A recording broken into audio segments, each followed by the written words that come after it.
Bienvenue sur Management Mania. Aujourd'hui, nous allons découvrir ensemble comment utiliser la fonction financière TRI dans Excel pour analyser la rentabilité d'un investissement. Si vous cherchez à prendre des décisions éclairées pour vos projets financiers ou simplement à mieux comprendre vos analyses de trésorerie, ce tutoriel est fait pour vous. Restez bien jusqu'à la fin car je vous donnerai quelques astuces pour éviter les erreurs courantes avec cette fonction. Pensez à vous abonner et à activer la cloche pour ne pas manquer nos prochains tutoriels sur Excel et la finance. Allez, c'est parti. Commençons par le début. La fonction TRI ou taux de rendement interne est utilisée pour calculer le rendement annuel d'un investissement à partir de flux de trésorerie positifs et négatifs. En termes simples, le TRI vous permet de répondre à la question « Ce projet est-il rentable ?» Si le TRI est supérieur au taux d'actualisation ou au coût du capital, l'investissement est considéré comme rentable. La syntaxe de la fonction TRI dans Excel est très simple. Comme d'habitude, nous commençons les syntaxes des fonctions avec le signe d'égalité. Donc, égal TRI, nous avons deux syntaxes particulières. Bon, une syntaxe, mais deux paramètres particuliers. Valeur et estimation. Au niveau de valeur, nous avons la plage de vos flux de trésorerie positifs ou négatifs. Donc, généralement, ça va être voilà, des flux positifs si vous pensez à une rentabilité sur une année, par exemple, négatif si vous êtes plus dans le moins, etc., etc. L'estimation, ce champ est facultatif, mais il sert à donner une première estimation du rendement attendu. C'est-à-dire que c'est une estimation de ce que vous pourriez espérer au niveau de votre taux de rendement. Passons maintenant à un exemple concret. Imaginez que vous investissez 10 millions de francs CFA aujourd'hui et que vous attendez les retours suivants. Alors, vous dépensez 10 millions pour l'achat d'un terrain, vous attendez des retours en location sur les années 2 jusqu'à 7. Puis, au niveau de la revente, 1 500 000. Nous allons utiliser ici la fonction TRI pour calculer le taux de rendement interne de cet investissement. Dans Excel, entrez vos flux de trésorerie en colonne. De cette façon-là, vous avez énormément de façons de créer votre flux de trésorerie en fonction des différents projets pour lesquels vous voulez calculer le TRI. Si vous êtes là, je suppose que vous savez exactement ce que c'est que le taux de rendement interne.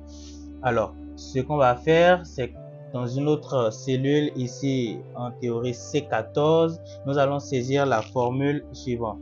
Donc, on commence toujours par égal TRI. Et là, nous avons la proposition d'Excel qui vient automatiquement. On appuie sur la touche de tabulation. Alors, au niveau de valeur, vous sélectionnez ici l'investissement initial qui est négatif puisque c'est une sortie de trésorerie, c'est une sortie de caisse. Vous sélectionnez depuis cette cellule jusqu'à votre dernier flux de trésorerie. Puis, vous validez. Au niveau d'estimation, on peut laisser, vu que c'est facultatif. Et on appuie sur la touche Entrée. Alors, vous allez constater ici que avec notre projet d'achat et de revente d'un terrain, on a un taux de rendement interne de 10,52%. Ce qui signifie que cet investissement a un rendement annuel moyen de 10,52%. Cela vous permet de le comparer avec d'autres opportunités ou votre coût du capital. Voici quelques conseils pour éviter les pièges courants avec la fonction TRI. Premièrement, nous avons l'ordre des flux de trésorerie. Assurez-vous que les flux sont toujours dans l'ordre chronologique.